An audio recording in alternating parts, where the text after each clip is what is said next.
नमस्कार, मैं सुरेश कुमार, इतिहास व्याख्याता। आज हम मध्यकालीन भारत का इतिहास का अध्ययन करेंगे और उसमें बहमनी राज्य नामक टॉपिक का अध्ययन करेंगे। पिछली क्लास में हमने दक्षिणी भारत में विजयनगर साम्राज्य के बारे में अध्ययन किया। आज हम दक्षिणी भारत के राज्य बहमनी जो मुस्लिम राज्य था उसके विषय में अध्ययन करेंगे। बहमनी राज्य स्थापना मोहम्मद तुगलक के शासन के अंतिम वर्षों में दक्षिण भारत में नियुक्त उसके मुस्लिम अमीरों में सुल्तान की अत्याचारपूर्ण नीति के विरुद्ध जबरदस्त असंतोष उत्पन्न हो गया था। उन्होंने मिलकर मोहम्मद तुगलक के विरुद्ध विद्रोह कर दिया और शाही अधिकारियों को परास्त करके दौलताबाद पर अधिकार कर लिया। फिर उन्होंने सर्वसम्मति से वृद्ध तथा अनुभवी अमीर इस्माइल मक अकबान को नासिरुद्दीन शाह के नाम से सुल्तान घोषित कर दिया। मोहम्मद तुगलक ने विद्रोहियों को परास्त कर दौलताबाद को जीत लिया, परंतु धारागिरी दुर्ग में मोर्चा जमा कर बैठे हुए इस्माइल मक और गुलबर्गा में डटे हुए हसन कांगू को परास्त नहीं कर पाया और गुजरात के विद्रोह को दबाने के लिए दौलताबाद से गुजरात चला गया। सुल्तान के जाते ही विद्रोहियों ने पुनः दौलताबाद पर अपना अधिकार जमा लिया। हसन कांगू ने सुल्तान के सेनानायक इमदुल मुल्क को परास्त करके खदेड़ दिया। इस अवसर पर अपूर्व पराक्रम दिखाने वाले हसन कांगू से प्रभावित होकर इस्माइल मक ने स्वेच्छा से उसके पक्ष में दौलताबाद का सिंहासन त्याग दिया। वस्तुतः इस्माइल मक की आयु अधिक थी और वह भोग विलासी भी था, इसलिए उसने अपने को असमर्थ समझकर सिंहासन त्यागा था। 13 अगस्त 1347 ईस्वी को हसन कांगू अलाउद्दीन अबुल मुजफ्फर बहमन शाह की उपाधि के साथ सिंहासन पर बैठा। बहमन शाह की उपाधि के कारण नए राज्य का नाम बहमनी पड़ा। बहमन शाह 1347 से 58 ईस्वी। बहमन शाह के प्रारंभिक जीवन के बारे में हमें अधिक जानकारी नहीं मिलती। फरिश्ता ने लिखा है कि हसन अपने प्रारंभिक दिनों में गंग नामक एक ब्राह्मण के यहाँ नौकर था। ब्राह्मण ने उसके सुल्तान होने की भविष्यवाणी की और सुल्तान बनने के बाद हसन ने कृतज्ञतावश बहमनी की उपाधि धारण की। परंतु आधुनिक शोध कार्यों से यह स्पष्ट हो गया है कि फरिश्ता की कहानी मनगढ़ंत है। आधुनिक विद्वानों का मत है कि हसन कांगू अपने आप को ईरानी वीर बहमन का वंशज मानता था और इसलिए बहमन शाह की उपाधि धारण की, न कि किसी ब्राह्मण उपकारी के नाम पर। बहमन शाह योग्य तथा शक्तिशाली शासक था। उसने गुलबर्गा को अपनी राजधानी बनाया। निरंतर युद्धों तथा सैनिक अभियानों से उसने बहमनी राज्य की सीमाओं का विस्तार किया। अब उनकी सीमाएं उत्तर में वेनगंगा, दक्षिण में कृष्णा नदी, पश्चिम में दौलताबाद और पूर्व में भोंगिर तक विस्तृत हो गई।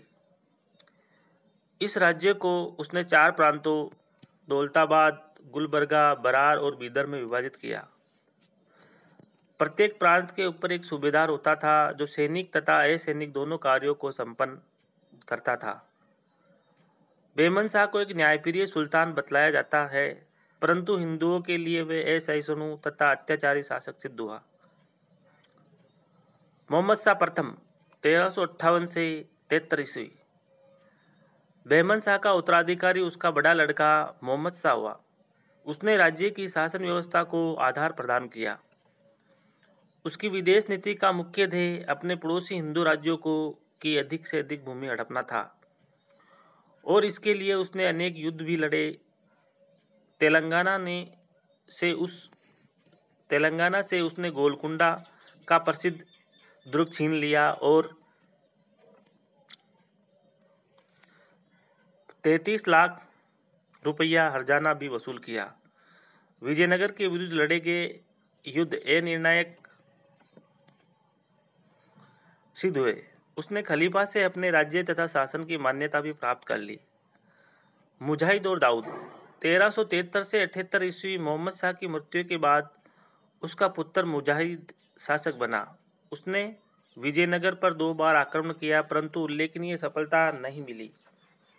उसने मध्य एशिया से आने वाले विदेशी अमीरों को उच्च पदों पर नियुक्त करने की नीति अपनाकर अपने अमीरों को रुष्ट कर दिया। परिणाम ये निकला कि उन्होंने षड्यंत्र रचकर 1377 ईस्वी में उसकी हत्या कर दी और उसके चचेरे भाई दाऊद को सुल्तान बना दिया, परंतु वह भी अधिक दिनों तक सिंहासन का सुख नहीं उठा पाया।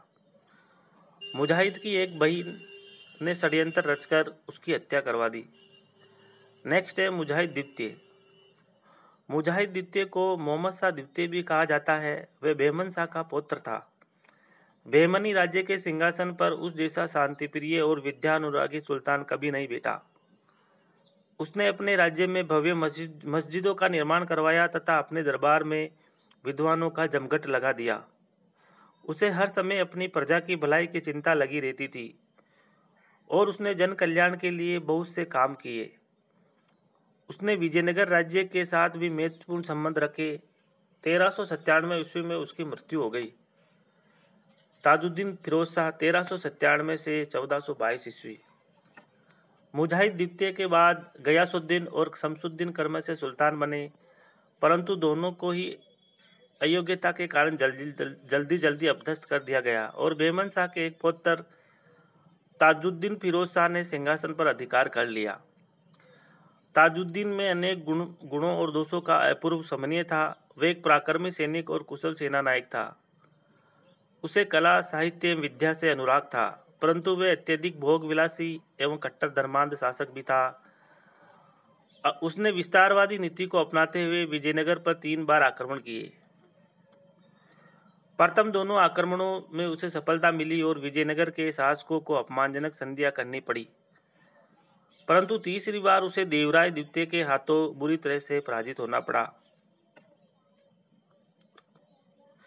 विजयनगर की सेना ने बहमनी राज्य को बुरी तरह से रोन डाला और कई इलाकों पर अधिकार कर लिया।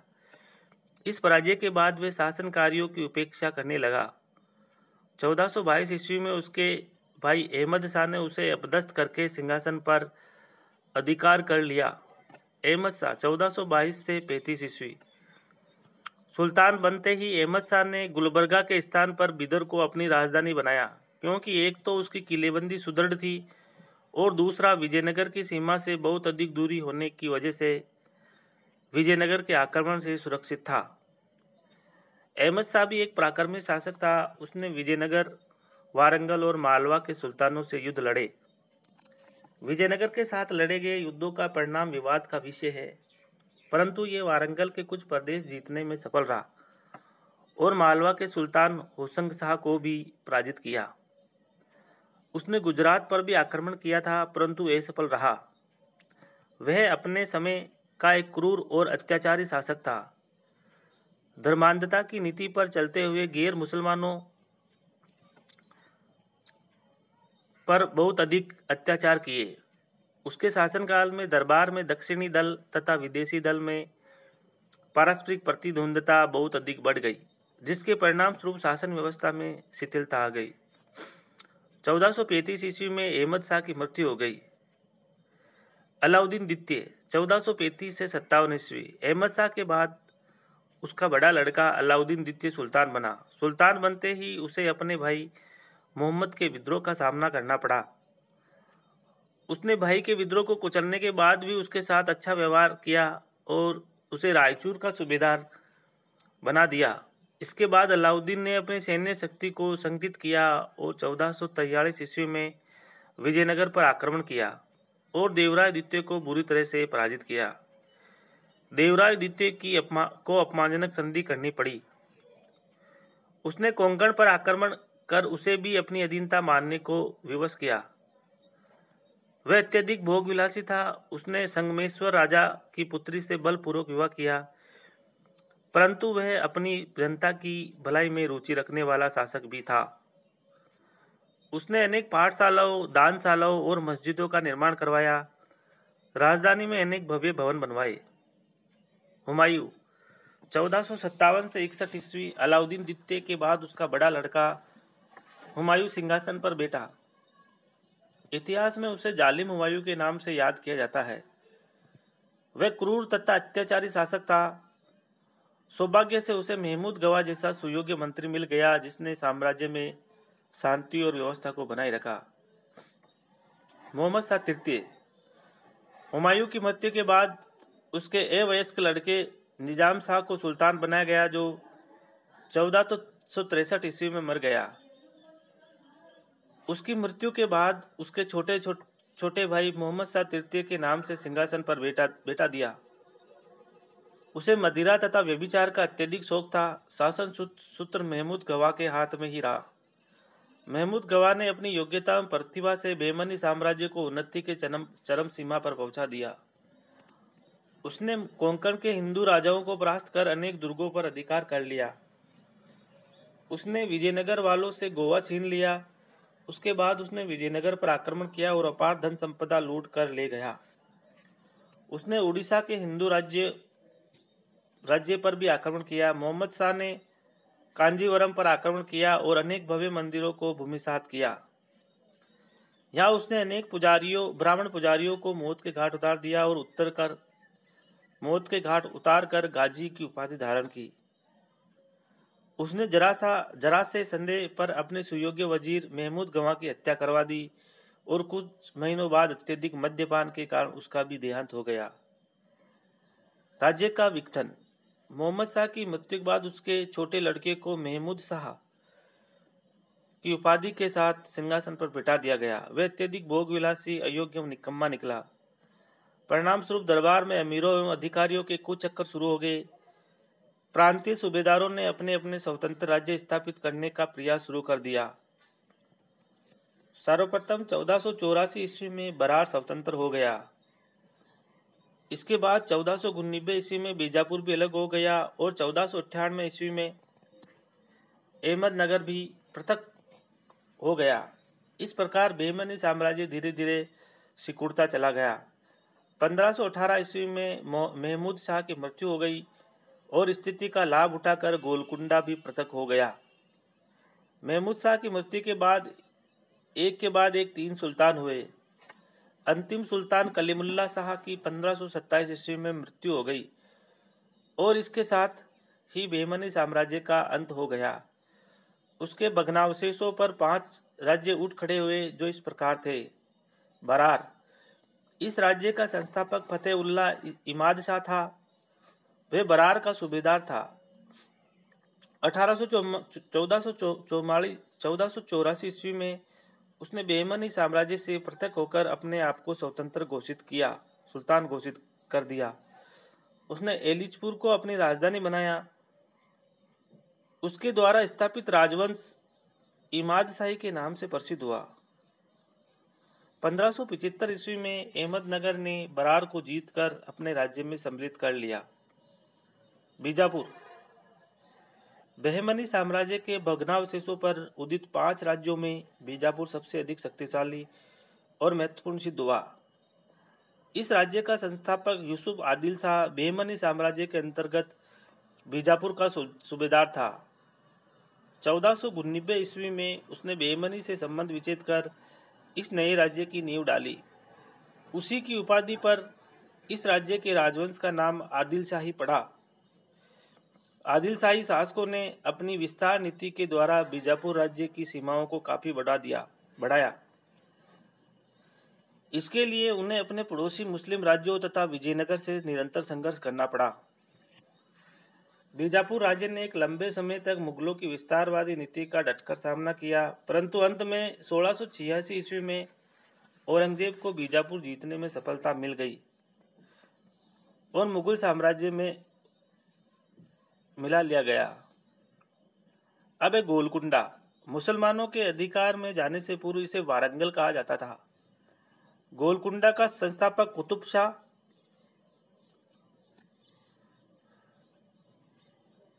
नामक एक तुर्की सरदार था। महमूद शाह बहमनी के शासनकाल में उसे तेलंगाना का सूबेदार नियुक्त किया गया था। वजीर कासिम बरीद के बुरे व्यवहार से दुखी होकर 1518 ईस्वी में उसने अपने आप को बहमनी साम्राज्य से स्वतंत्र घोषित कर दिया। उसके नाम पर नया राजवंश कुतुब शाही कहलाया। 1687 ईस्वी में औरंगजेब ने इस राज्य को जीतकर मुगल साम्राज्य में सम्मिलित कर लिया। अहमदनगर। अहमदनगर राज्य का संस्थापक मलिक अहमद था। उसके पिता निजाम उल मुल्क पहले हिंदू था और बाद में मुसलमान बन गया। वह बहमनी राज्य का प्रधानमंत्री भी रह चुका था। मलिक अहमद जुनार दक्षिण का सूबेदार था। 1498 ईस्वी में उसने अपने आप को स्वतंत्र सुल्तान घोषित कर दिया। उसने अहमदनगर शहर की स्थापना की और उसी को अपनी राजधानी बनाया। उसके पिता के नाम पर नया राजवंश निजाम साहिब कहलाया। अकबर के शासनकाल में अहमदनगर को मुगलों के आक्रमणों का सामना करना पड़ा और कुछ इलाके उसके अधिकार से निकल गए। जहांगीर ने भी इस राज्य को जीतने का प्रयास किया, परंतु सुयोग्य प्रधानमंत्री मलिक अंबर ने सफलतापूर्वक राज्य की सुरक्षा की। उसकी मृत्यु के बाद 1636 ईस्वी में शाहजहां को इस राज्य का अंत करने में सफलता मिल गई थी, अहमदनगर को। फिर नेक्स्ट है बीदर। बहमनी साम्राज्य की पहली राजधानी गुलबर्गा थी। सुल्तान अहमद शाह ने बीदर को राजधानी बनाया। बहमनी साम्राज्य के अंतिम दिनों में सुल्तान तथा शासन के संपूर्ण अधिकार उसके वजीर कासिम बरीद ने हथिया लिए थे। 1526 ईस्वी में कासिम के उत्तराधिकारी अमीर अली बरीद ने अंतिम सुल्तान कलीमुल्लाह को अपदस्थ करके सिंहासन हथिया लिया।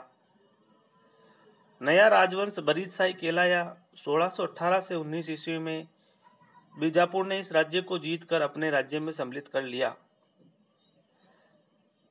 अब है बहमनी राज्य के पतन के कारण। अपनी स्थापना के लगभग 175 वर्षों बाद बहमनी राज्य का पतन हो गया। इसके पतन के लिए निम्नलिखित कारण उत्तरदायी रहे। नंबर 1 है अमीरों का आपसी संघर्ष। बहमनी राज्य के अमीरों में तुर्क, मंगोल, अफगान, ईरानी और भारतीय मुसलमान सम्मिलित थे, परंतु सभी अमीर मुख्यतः 2 गुटों में विभाजित थे। एक गुट दक्षिण भारतीय मुसलमान अमीरों का था और दूसरे गुट में सभी विदेशी अमीर सम्मिलित थे। दोनों गुटों में आपसी सहयोग एवं प्रेम का सर्वथा अभाव था और वे एक दूसरे गुट के अमीरों को घृणा, अविश्वास एवं शत्रुता की दृष्टि से देखते थे तथा केंद्रीय सत्ता पर अपनी पकड़ को मजबूत बनाने के लिए प्राय शत्रु के समान लड़ते रहते थे। वे राज्य के हितों के स्थान पर अपने व्यक्तिगत एवं दलीय हितों को सर्वोपरि मानते थे। उनका मुख्य काम नित्य नए कुचक्कर रचकर अपने प्रतिद्वंदियों का सफाया करना था, जिसके फलस्वरूप कई बार सैकड़ों निर्दोष व्यक्तियों को अपने प्राणों से हाथ धोना पड़ा था। अमीरों के आपसी संघर्ष के कारण बहमनी राजवंश और उसके अमीर जनता की सहानुभूति खो बैठे थे।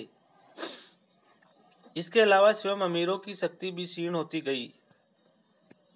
प्रशासन की तरफ पर्याप्त ध्यान न देने के कारण राज्य की शासन व्यवस्था भी लड़खड़ा गई और शांति व्यवस्था को बनाए रखना दुष्कर ही हो गया। ऐसी स्थिति में राज्य का पतन होना स्वाभाविक ही था। नंबर 2 है अराजकता व्यवस्था। सुल्तान अलाउद्दीन द्वितीय के बाद बहमनी राज्य धीरे धीरे अराजकता और अव्यवस्था का शिकार बनता गया। इसका एक मुख्य कारण अमीरों की आपसी शत्रुता, वैमनस्य और खूनी संघर्ष था। दूसरा कारण बहमनी राज्य के अंतिम सुल्तानों की विलासिता, अयोग्यता तथा प्रतिभाहीनता था। वस्तुतः अंतिम सुल्तान इतने निर्बल और अयोग्य निकले कि उनमें राज्य की स्थिति को संभालने की क्षमता ही नहीं थी। परिणाम स्वरूप शक्तिशाली अमीर एवं प्रांतीय सूबेदार बहमनी राज्य से पृथक होकर अपनी स्वतंत्र सत्ता की स्थापना के प्रयासों में जुट गए। ऐसी स्थिति में राज्य में अराजकता और अव्यवस्था फैलना स्वाभाविक ही था। धार्मिक नेता जिनका मुख्य कर्तव्य शासक एवं शासितों के नैतिक जीवन के लिए प्रोत्साहित करना था, वे भी बहती गंगा में डुबकी लगाने लगे। उनके आचरण के संबंध में एक इतिहासकार ने लिखा है कि इस समय सम्मानित संत मदिरा पात्रों में अपने वस्त्रों तक डुबाने लगे और धर्माचार्य विद्यालय को छोड़कर मदिरालयों में जा विराजे तथा पान गोष्ठियों की अध्यक्षता करने लगे, जहाँ शासक तथा उसके अमीरों एवं अधिकारियों, संतों, धर्माचार्यों का ऐसा आचरण रहे, उस राज्य का पतन होना तो स्वाभाविक ही था। नंबर 3 है निरंतर संघर्ष और युद्ध।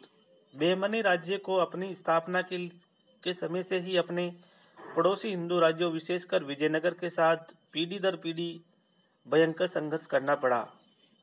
मोहम्मद शाह द्वितीय के अलावा शायद ही कोई सुल्तान ऐसा रहा हो जिसे विजयनगर के साथ युद्ध ने लड़ना पड़ा। विजयनगर के पतन के बाद बेमनी वाले मालवा, गुजरात तथा उड़ीसा के राज्यों से संघर्ष में लिप्त रहे। निरंतर युद्धों ने एक तरफ तो मुसलमानों की सैनिक शक्ति को क्षीण कर दिया और दूसरी तरफ लूट में प्राप्त अपार धन संपदा ने उन्हें भोग विलासी बना दिया। परिणाम स्वरूप बेमनी सुल्तान शासन कार्यों की तरफ अपेक्षित ध्यान नहीं दे पाए। शासकीय कार्यों के प्रति उपेक्षा की नीति ने साम्राज्य के पतन का मार्ग प्रशस्त कर दिया। नंबर 4 है धर्मांधता की नीति। बेमनी राज्य के लगभग सभी सुल्तान, अमीर और अधिकारी, यहाँ तक कि सुयोग्य वजीर महमूद गवा भी धर्मांधता का परित्याग नहीं कर पाए। प्रत्येक ने अपने आप को सच्चा मुसलमान सिद्ध करने तथा इस्लाम का प्रचार प्रसार करने के लिए राज्य की बहुसंख्यक हिंदू प्रजा के प्रति धार्मिक कट्टरता एवं असहिष्णुता की नीति अपनाई। उनकी नीति कठोर, निर्दयी और अत्याचारपूर्ण थी। हिंदुओं को बलात् मुसलमान बनाना, उनका बड़े पैमाने पर नरसंहार, उनके मंदिरों और देव मूर्तियों का विध्वंस और उन पर राजकीय करों का भारी बोझ सामान्य बातें थी। परिणाम स्वरूप उन्हें समय समय पर हिंदुओं के विद्रोह का सामना करना पड़ा।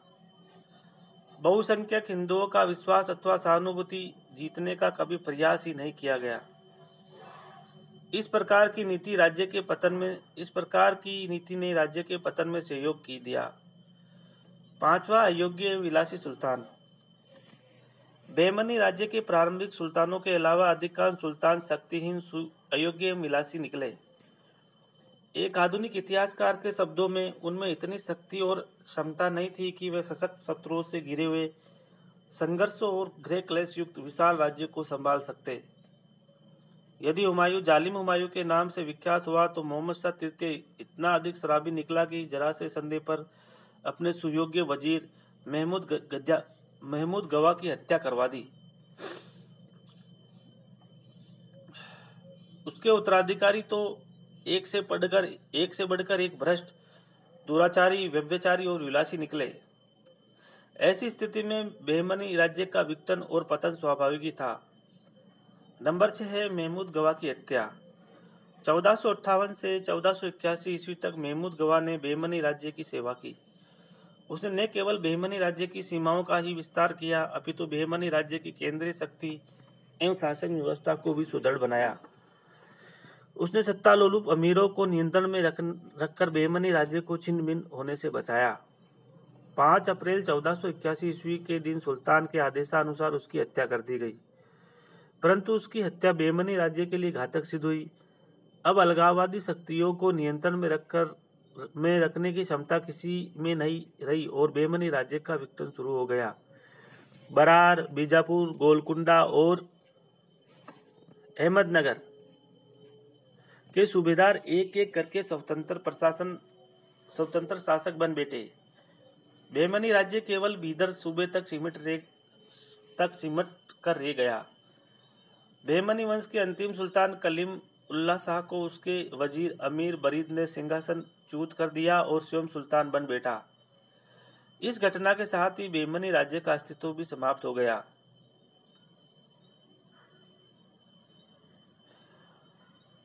अब पढ़ेंगे हम, जिस प्रकार से विजयनगर का प्रशासन पढ़ा वैसे ही हम पढ़ेंगे बेमनी राज्य का प्रशासन और जनजीवन। प्रशासन मध्य युग के अन्य राज्यों की भांति बेमनी राज्य में भी स्वेच्छाचारी राजतंत्र का विकास हुआ। राज्य की समझ शक्तियां सुल्तान में नहीं थी और उसके अधिकारों पर किसी प्रकार का अंकुश नहीं था। संयोग से बेमनी राज्य के अधिकांश सुल्तान धर्मांध, भोग विलासी तथा अत्याचारी निकले। उत्तराधिकार के अनिश्चित नियम के कारण बेमनी दरबार आंतरिक कलह एवं कुचक्रों का केंद्र बना रहा। बेमनी सुल्तानों ने उदारता पूर्वक मध्य एशिया तथा उत्तरी अफ्रीका में आने वाले मुसलमानों को उच्च पद और जागीरें प्रदान कर राज्य में परस्पर विरोधी गुट दक्षिणी और विदेशी को जन्म दिया। इनके आपसी संघर्ष से शासन व्यवस्था को क्षति पहुंची। महमूद गवा ने अवश्य शासन व्यवस्था को सुदृढ़ बनाने का प्रयास किया। इस्लाम राजधर्म था और इस्लाम को मानने वाले ही सही अर्थों में राज्य के नागरिक माने जाते थे। गैर मुसलमानों को बेईमानी शासकों ने अपनी प्रजा ही नहीं समझा। बेईमानी राज्य की व्यवस्था के अभाव में सरकारी अधिकारी एवं कर्मचारी प्राय सरकारी धन का गमन कर जाते थे। इसके अलावा ये लोग प्रजा के निर्धारित करों के अतिरिक्त अन्य करों को भी वसूल कर जनता का शोषण करते रहते थे। सुल्तानों ने राज्य तथा जनता की भौतिक उन्नति के लिए किसी प्रकार की ठोस स्थायी नीति का पालन नहीं किया और न ही व्यापार वाणिज्य तथा उद्योग धंधों को उदारता पूर्वक प्रोत्साहन दिया। अधिकांश इतिहासकारों ने उनकी शासन व्यवस्था की निंदा की है, परंतु मीडोज टेलर और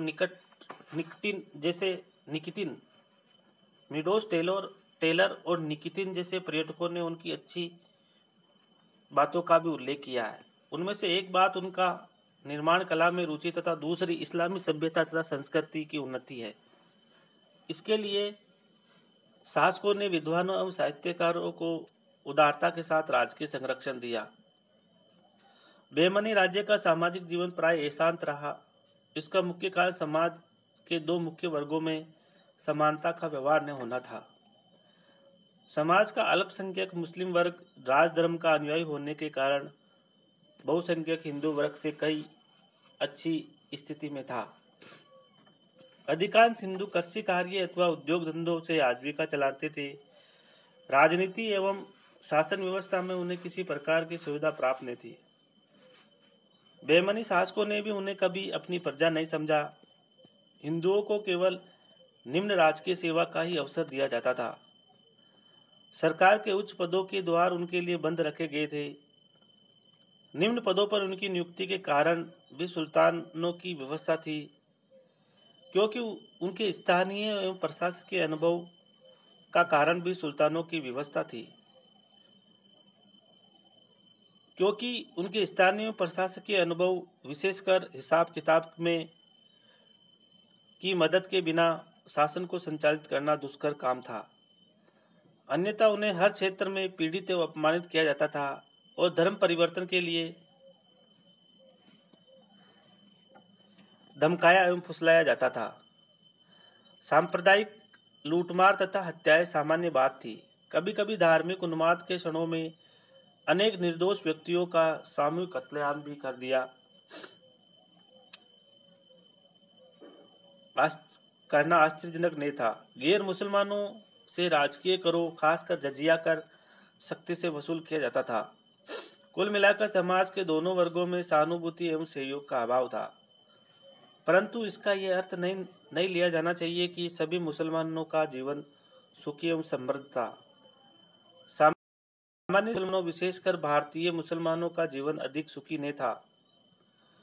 उनकी आर्थिक स्थिति अधिक अच्छी नहीं थी। केवल संपन्न तथा अमीर एवं अधिकारी वर्ग ही भोग विलास एवं ऐश्वर्य का जीवन बिता पाते थे। उन लोगों में अपने ऐश्वर्य एवं वैभव का प्रदर्शन करने की होड़ लगी रहती थी। इसके लिए वे आए दिन बड़े बड़े प्रीति भोजों एवं समारोह का आयोजन करते रहते थे। वे लोग बहुमूल्यवान वस्त्र एवं आभूषण धारण करते थे। उनके विशाल भवन दास दासियों से भरे रहते थे और हरम में अनेक खूबसूरत स्त्रियां रहती थी। समाज में सबसे बुरी स्थिति मजदूरों की थी। उन्हें अपने परिश्रम का बहुत ही कम धन मिल पाता था और राजकीय अधिकारी एवं कर्मचारी उन लोगों से बलपूर्वक बेगार लेने से भी नहीं चूकते थे। स्त्रियों की स्थिति भी गिरी हुई थी। वे भोग विलासिता तथा पारिवारिक कार्यों तक सीमित कर दी गई थी। अनेक कमियों के उपरांत भी बेईमानी शासक इस्लामी विद्या के प्रति अनुराग रखते थे। शिक्षा की उन्नति के लिए उन्होंने निरंतर ध्यान दिया। प्रत्येक गांव में एक मस्जिद बनवाई गई और उसमें एक मुल्ला नियुक्त किया गया, जिसका एक काम गांव के बच्चों को तालीम देना था। प्रत्येक बड़े शहर तथा महत्वपूर्ण कस्बे में एक एक मकद्दब यानी उच्च विद्यालय भी कायम किया गया। इन मकद्दबों की व्यवस्था के लिए योग्य विद्वान लोगों को नियुक्त किया गया। सरकार की तरफ से इन संस्थाओं का उदारतापूर्वक अनुदान दिया गया जाता था। राजधानी बीदर में अरबी और फारसी के की उच्च शिक्षा के लिए एक महाविद्यालय कायम किया गया था, जिसमें बहुत ही अधिक विद्वान लोगों को नियुक्त किया जाता था। महाविद्यालय के साथ एक विशाल पुस्तकालय भी स्थापित किया गया, जिसमें अरबी और फारसी भाषा के 1000 ग्रंथ थे। इन सभी शिक्षण संस्थाओं में इस्लामी धर्म, कानून, सभ्यता एवं संस्कृति के पठन पाठन की ही व्यवस्था थी। हिंदुओं की शिक्षा के लिए किसी भी सुल्तान ने रुचि नहीं दिखलाई। उन्हें अपने ही साधनों से अपनी शिक्षा की व्यवस्था करनी पड़ती थी। स्त्रियों की शिक्षा के क्षेत्र में भी शासन की ओर से कोई विशेष व्यवस्था नहीं की गई। धनी एवं संपन्न लोग अपनी लड़कियों को घर पर ही पढ़ाते थे। ऐसी लड़कियों को धार्मिक शिक्षा के अलावा संगीत एवं नृत्य की शिक्षा भी दी जाती थी।